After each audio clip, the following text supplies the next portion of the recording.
దేవుడు తన దాసుల విషయంలో, తన పనివారి విషయంలో, తన ప్రవక్తల విషయంలో, తన సేవకుల విషయంలో దేవుడు ఎప్పటికీ కూడా బాధ్యత వహించేవాడై ఉన్నాడు.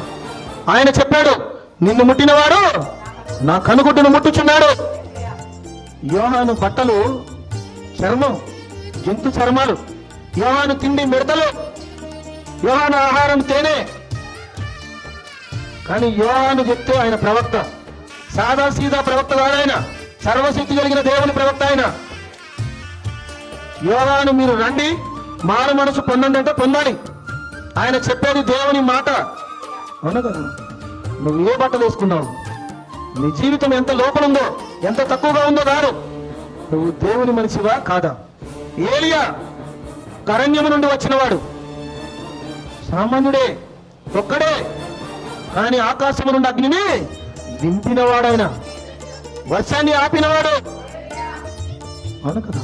ఎందుకనగా ఆయన దేవుని ప్రవక్త. హల్లెలూయా.